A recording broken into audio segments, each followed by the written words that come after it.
So for the start of week 7, I looked back to my film photos of the forest, and I focused mainly on like the photos I got of like the trees and like the monochrome colors, like the black and white photos, and just looking at like the density of like the branches and stuff. And then I wanted to use these again, so I used like the raw negative film from my like the actual film I got developed. And I looked at like how like the colors would swap and how it almost became like inverted colors and the branches became white and all of the dark areas became white. And I really enjoyed how this like sort of like abstracted and like made like the scenery quite surreal. So then I moved on to make a concertina with all these photos, and I kept like the film like layout around each photo because it sort of like um just helped like organize the concertina itself. Um, but I really enjoy how this just sort of like is like an extension from my photo book that I did where it's like the forest from memory. And it sort of feels more seamless rather than the other one where you take each photo out individually. You kind of bring them all the photos out as one. You can like, it's like an infinite book where you can just keep turning the pages over and over again. There's no start or end. I then wanted to look at some poems regarding place because I realised I hadn't really looked at it that much, and I wanted to like sort of like contextualise my poems about each place and about topophilia more directly. So I was looking at this book called The Pharmacy Poems, which is all about like hope. And these were some poems from there which were about place and stuff. And I just really focused on each phrase, like words and like in the poem that sort of resonated or resembled my own words in my poems, which is surprisingly a lot more common than I thought, which I was really happy with because it means that what I was speaking about was what other people were speaking about. And I find this poem in particular probably the most informative, and I really, really enjoy all like the themes and all the things she speaks about in this poem. I think it's probably my favourite one out of all the ones I looked at. But I also looked directly at Katie Patterson's short poem book, where she just got a book which is just those are these like 4-line sonnets, 3-line sonnets that are like about time and place. And I just really enjoy the sort of like surreal and like magical effects and like imagery she creates with just so little words is really fascinating.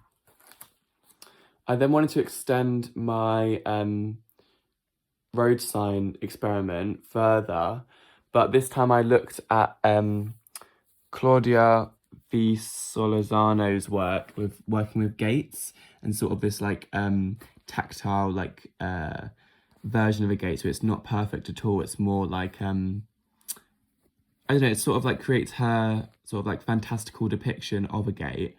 And for mine, I made mine out of paper as a paper stencil because I wanted it to sort of like, I've made it like gatekeep and guard all these places, but I wanted it to seem sort of like impractical, which makes it more surreal because a gate's meant to be hard and sturdy and actually protect things. I wanted my one to do the complete opposite because it's sort of like an imaginary gate, like it's a mindset rather than a real thing. And I also made sure that mine was it's a large scale piece, but it's also not long enough to guard the entirety of these places at all because again I wanted to make sure that it wasn't actually doing its purpose. It just sort of like sits there without much it's not actually guarding or gating anything in particular. I then moved this gate into the alleyway and the road sign, all my different places, just like I did with my road sign. And I also made sure to like let it sort of like bend and fold as it needed to emphasize this idea that it's paper. But I really, really enjoy how this looks, and I really enjoy how the stark whiteness of the paper really contrasts with like all the greenery in nature. And yeah, I really, really enjoyed this piece and I really enjoyed this whole experiment. And I think it's a really great extension from the road sign work. Then here are just some of my own shorter poems that I wrote inspired by Katie Patterson's work. Some of them are just taking moments from previous poems I've written. Some are like rewritten moments from those poems. And then here's just looking at like the contrast between my film photos and my prints and sort of like the color and monochromatic effects and like the differences.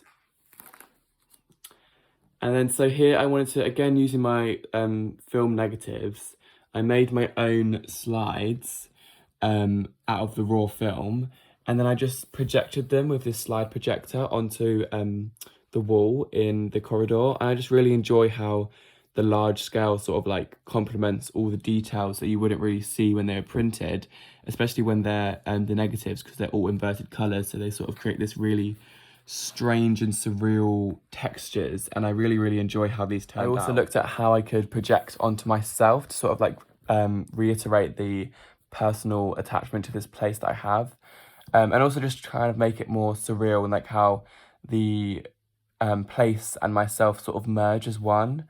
And then I brought in these branches from the forest directly to cast shadows onto these projections as well. And I really enjoy how these looked, but I think this would be a lot more successful if I use like thicker branches with probably more like more bark. So as an extension of the last projections task, I printed like one of my short poems that I wrote, and I just wanted to project the slides that had the most white positive space and project them onto my poems and sort of like let them sit in place of the branches or in between, so like the focal point becomes more the words rather than the imagery around it, but they both sort of like complement each other directly. I then made these two A1 tracings of these branches from one of my slides. One of them I filled all the negative space with charcoal, and the other one I cut away all the negative space, so it was like a stencil, like a physical piece of paper that like resembled the entirety of the branches in that one section. And then I sort of like collaged them together with the poem again, where this stencil piece sort of like covered parts of the words and sort of like fragmented its meaning, which I really enjoy. And then I projected my slides, the original slide back onto it, and then other slides back onto it too. And I really enjoy this like sort of like tactile mixed media effect. But I also find that the scale of it is a bit obnoxious. Like I feel like it lacks that sort of like fantastical element and the intimacy that my smaller scale work has. So inspired by Margaret Atwood's poem The Moment, which I spoke about earlier, I wanted to make this sort of I wanted to explore this idea of like mourning and grieving a memory, or like the first time I saw a place. So I made this like shrine out of like moments from the forest and stuff for the first time I saw the forest, so the memory of when I first saw the forest, because once you see a place for the first time, it's never again new, it's always the same, you always see it and you'll remember things, which in a way is quite beautiful, but it's also a loss, it's also quite sad. So I filled this box with like all the trinkets and stuff of my own and some rocks from the forest directly, and then these 3 photos that I took of the forest. Some were like of flowers that I had seen in the forest, which I think complements the whole shrine aspect really well. And then obviously my poem about the forest, which was like about a memory of a time I had in the forest, which I think sits really well. And then like some flowers and a candle to like reiterate its like commemorative elements. And then I moved this box into the forest and into the alleyway, and I just love how this box and this shrine sat in all the places. I feel like it sort of like blends seamlessly, even though it's like quite out of place. Like it's quite a strange like rectangular box in this all organic space, but I think it sits really it feels like it's at home, like it feels like it should belong there rather than anywhere else.